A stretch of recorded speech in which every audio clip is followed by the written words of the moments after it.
This is Jonathan Aghill here for Pro Boxing Fans. I'm joined by Sky Sports Head of Boxing Development and the main commentator, of course, for tomorrow's box office fight, Anthony Joshua, Oleksandr Usyk. We're nearly there, Adam, just had the weigh-in. What's your reaction to what you saw up there? Plenty of respect, as we expected. I think there's been real respect all week. It's reminded me of the Joshua-Klitschko build-up, which was... it was great because it was tense and nervy. There was no bad blood, but it was almost like sort of the older statesman and the young sort of hungry lion, and they'd obviously shared experiences in camp. Well, these two, you know, they've not shared those experiences together, but they've sort of mirrored each other's careers at cruiserweight and heavyweight. They've almost overlapped on the stages in the Olympics, you know, the super heavyweight gold medalist and the heavyweight gold medalist. So, you know, they're both elite fighters, and I think what I like about it is they have been hugely respectful. They both know how good the other one is, and they're both absolutely primed and ready for battle. And I think the weights today showed exactly that. I mean, very rarely do I walk away from a weigh-in and think both of them are exactly what I thought they'd be, and both of them are exactly the right weight in my mind for what they should be. And that was it. AJ came in at 17.2, terrific for him. Light, lean, legs strong, right. Usyk, I didn't want to see come in over 16 stone. I thought he'd be a bit heavier than maybe against Chisora. And he is, 15.11, spot on. Let's get it on. It's a great fight. It really is. Have you assessed both men's body language this week? Usyk remains calm almost every fight. He doesn't give too much away. But what have you made of both guys? I think he's been a little bit more serious this week, Oleksandr, actually. You know, the juggling and the sort of maverick behaviour. I remember when I was sitting alongside him in the bubble before the Chisora fight, and he was having a steak, and he grabbed a steak knife and he went into it and he was going, Derek, and all this sort of stuff. And I think he probably realised that, no disrespect to Derek Chisora, but he probably realised that, you know, that was a more secure fight for him. You know, he was a fight he should have, you know, looked to win, and he did win. And Derek gave him everything, gave him absolutely, you know, from start to finish. You know, he didn't leave anything in the ring, did he, Chisora? He was absolutely brilliant that night. But Usyk was favourite, and rightly so. And this time he's an underdog, and this time he's coming to the Lion's Den, which he's used to. He's done that in the Super Series time and time again. I think that he's relishing this opportunity. He's waited a decade for AJ. He wants to be the world heavyweight champion. He's a brilliant southpaw technician, and I think there's not one iota of disbelief amongst his entire team that they believe that he will take this in style tomorrow night. So yeah, it's intriguing. But then again, there's all the confidence on the Joshua side. He looks relaxed. He looks at ease. He's been happy. Happy fighters are always dangerous. Look at Callum Smith this week, you know, not having to make the weight. Looks a different person, doesn't he? And I think, yeah, it's all set now. The best man's going to win. Whoever gets the tactics right on the night, on a huge stage. You've got to favour AJ for being there on that stage, for being the world heavyweight champion. But it would not surprise me if Oleksandr Usyk upset the script, because I think it's a fight that could go either way. Just wanted to pick up on something I believe Eddie Hearn said during the press conference about 2 pound-for-pound stars. Now, Usyk's always in most people's pound-for-pound lists. Anthony Joshua's beaten every single man he's ever faced, and the one he didn't, he beat in a rematch. Do you think he's not spoken enough in the pound-for-pound list? It's difficult, isn't it? Because, you know, some people believe Tyson Fury is better. Some people believe that, you know, if and when they fight, that Fury's the favourite in that. It's difficult, you know, you can't knock. Eddie keeps, you know, rolling out the resume of Anthony Joshua and the names that he's fought, and he hasn't ducked anybody, and it's been a fantastic sort of, you know, you're looking at the likes of Parker, who was unbeaten at the time, and Povetkin, and going back in with the guy that beat him, and Andy Ruiz and Pulev, and they're tough, hard fights, you know. And I mean, back in with Charles Martin, you know, he took that opportunity as, you know, I think he had about the same sort of fights that Usyk's had. You know, he was very young, and he was ready for it, and it was a great performance. So, you know, Joshua, ever since Dillian White has not avoided anyone. So yeah, I believe he should be right up there. He's a 2-time heavyweight champion. He's done everything that's been asked of him. Okay, he hasn't fought Fury or Wilder, but, you know, let's hope that comes in time. And he's got a really dangerous mandatory in front of him. So yeah, you know, both of them should be up there around the pound-for-pound list. You know, it's a fictitious list, isn't it? Everybody has their favourites, whether it's, you know, Crawford or Canelo or, you know, whoever. And I think, you know, I think both heavyweights, Joshua and Fury, should be up there with Oleksandr Usyk, who's done it at cruiserweight. I mean, one of my favourite fighters, Vasily Lomachenko, around this week.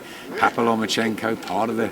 It's it's so fascinating, isn't it? And having those stars around Usyk's camp as well, just add a bit to it, don't they? And despite those leery-looking tracksuits, he's looked fantastic and dressed up. Was he the Joker yesterday? I tell you, it's not a joke that he's coming in and trying to rip this world heavyweight title, or all the world heavyweight titles, bar Tyson's WBC, away from Anthony Joshua.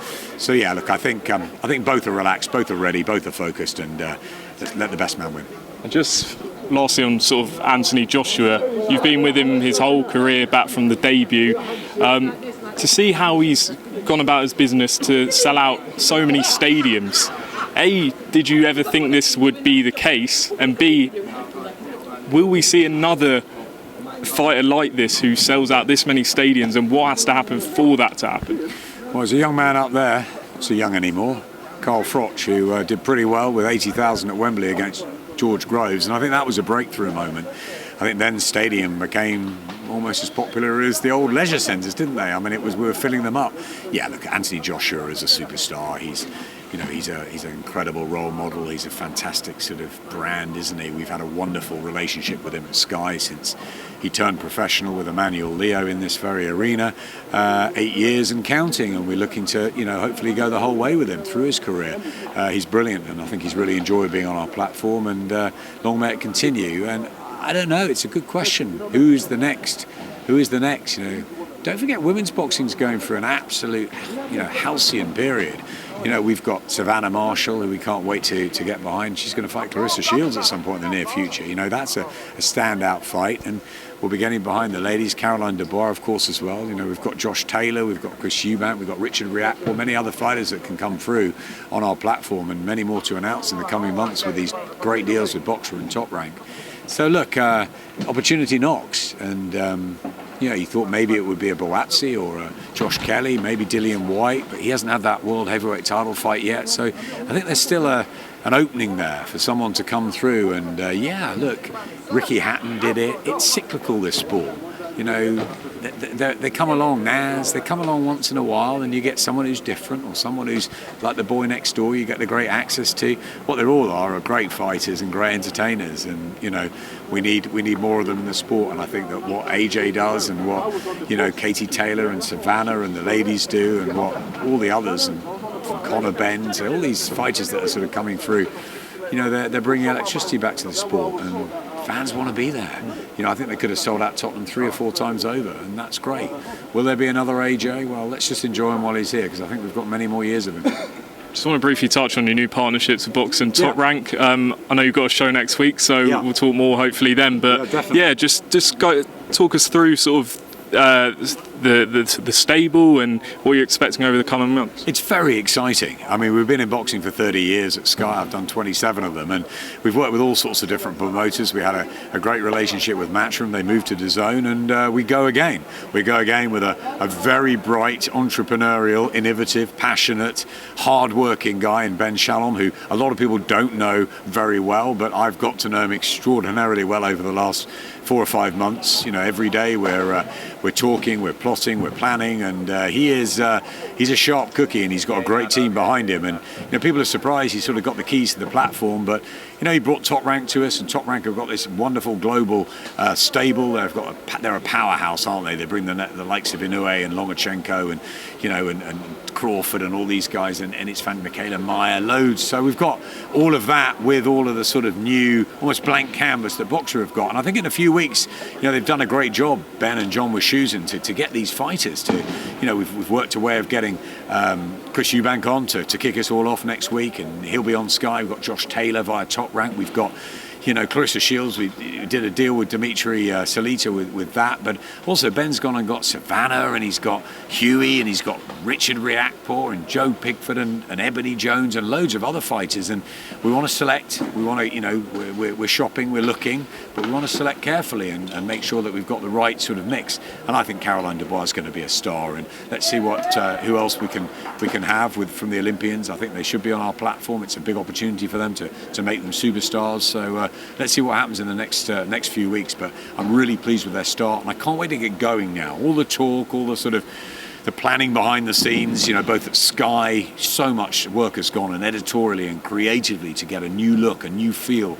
a new buzz, the tournament shows, innovation, and looking at a way to really bring boxing forward, make it more accessible. We had a call just this morning, even in the middle of all this, about grassroots boxing. That's really important to us. So it's very exciting. It's not going to all come at once. We're going to get knockbacks, we're going to get challenges, things are not going to work, and things are going to work. But we're on our toes, we're going to learn every day. The Sky team have really got their mojo back and we're ready. So yeah, let's bring on next week and let's enter this new era. But all things first, we've got a fairly important night tomorrow.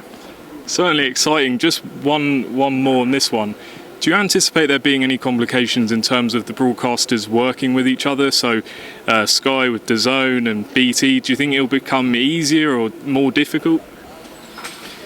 I remember when I became head of boxing many years ago, fortunately enough, Barney Francis gave me the shot at it. I remember did a news article in Boxing Monthly saying that I'd love to bring all the promoters together, sit them down, everybody fights everybody, and all the broadcasters work together. And I don't think it works, obviously, like that on a daily basis, but I think it works more and more like that over the years. And what I've loved about what Ben's attitude is he's prepared to work with everybody. And I saw that with Eddie as well. They want to make these fights, and I think, Top Rank do and PBC do. And I think, look, it's great having BT and Frank. And, I'm still waiting for that meeting between Eddie and Frank. I thought, it was going to happen. Is it happened? I don't think so. But there's BT and there's DAZN, all the rumours of DAZN buying BT. And look, DAZN and Ed Breeze and Joe Markowski, and they've got a lot of talent over there. And I think it's really good for fighters and it's really good for fight fans. There's competition. We're all going to sort of fight for our own businesses. But yeah, it's open shop, and let's make some big fights and let's see what happens. So look, if AJ Fury happens, I'm sure there's going to be a lot of collaboration between a great deal of parties, as we thought there would be for August. And there's no reason why we can't do that again. But we're looking out for the Sky business, and we've got the Ryder Cup this weekend, we've got the Premier League, we've got the cricket, we've got the everything, the Formula One, and it's a multitude of sports, and boxing sits right there. And on a night like Saturday night, we get the sun shone on us. So more of those would be great. But we're also looking at grassroots and making sure that we provide for Sky Sports customers as good a shows, as competitive a shows, and as exciting shows as we can. And that's up to Ben and John and everyone at Sky, all the great people who are working at Sky so hard on this, who are not in front of the camera. It's up to to everybody to work together to really take boxing to another level, and we believe we've got the platform to do that with the biggest UK sports platform, and also in America our links with Top Rank and ESPN. That's the biggest sports network in the States. So fighters have got choices now. They could come to us and they could have the platform, or they could go to DAZN. There's a lot of shows on DAZN. They can go to BT, and they go to Channel 5. They can go to the States. There's lots of options for fighters. I think that's a really good place for the sport to be in. Mustn't forget the grassroots, mustn't forget, fantastic today. I think the best thing that happened to me today, and amazing to see the fans back and all that. I think the best thing that happened is one of the guys, the fans, came down and he said, don't forget my face. I've got a Southern Counties Championship tomorrow. You'll remember my face. I'll be on your screen. That's what we want. We want kids with dreams. That's what we want. That makes me excited. That makes me think, the next Naz, the next Ricky, the next AJ, the next Tyson Fury, are they out there? We're looking. Maybe 5 or 6 of them were in the crowd today. They're being inspired. And the girls are as well. Being inspired by Katie and Terry and Savannah and Caroline. Fantastic. Boxing's in a great place, and long may it continue. Adam, I'll leave the final word to you. Tomorrow night, 70,000 people back in a UK stadium. It's been a while. It's going to be some atmosphere in there. What are you expecting from everything? I cannot wait. I doubt I'll sleep much tonight. I love being part of this. I feel privileged to be part of it. I feel like a fight fan. I've got a responsibility to call a fight with Matt Macklin. We do that every time we pick up the mic. I'm so excited, and you know, like I guess like AJ goes for sort of his pre-fight rituals, whether it's hanging with his boys, whether it's playing table tennis, whether it's playing chess, getting down there at a certain time. We've got our own sort of rituals which we like to do, and Matt and I like to have a little look around. And it's going to be very different for us tomorrow because we were in the box, you know, in a quiet arena for so long over the lockdown and pandemic, and it's just great to be back at ringside and back sort of there and, you know, feeling it all, and it's just lovely having the fans back. I think it's going to be incredible for a number of reasons. I think it's an amazing stadium, as I said before. I think it's a terrific fight. I think it's AJ, which adds that extra bit of glamour, and I think it's the fans coming back to boxing. So I think tomorrow night we'll all walk away from there and think it's another one for the history books. It's another one. We are so pleased we were there. And for those who haven't been fortunate enough to get a ticket, and as I said, it probably could have sold out 3 times over, you know, what did Richard Schaefer always say? Get your popcorn, get this, get that. Sit back, relax, watch Sky Sports box office. I know a lot of people will be getting people around and also huddling around the big screen. Enjoy it, because you know, these events are there to love and to remember. And as I always say in these situations, we're only there because of the fighters. The fighters are the ones that are putting their reputations, their careers on the line, you know, for all of our entertainment. And we wouldn't be here without them. So my respect for every fighter on the card, every fighter, you know, the Southern Counties Championship tomorrow night, or wherever other boxing events are around the country and around the world. We wouldn't be able to do it without the fighters. The fighters are everything, and we're very, very lucky to be in the position we are to watch great entertainment, great sport, and yeah, we can't wait. Alan Smith, I appreciate your time and enjoy tomorrow night. Hopefully you'll catch a word after.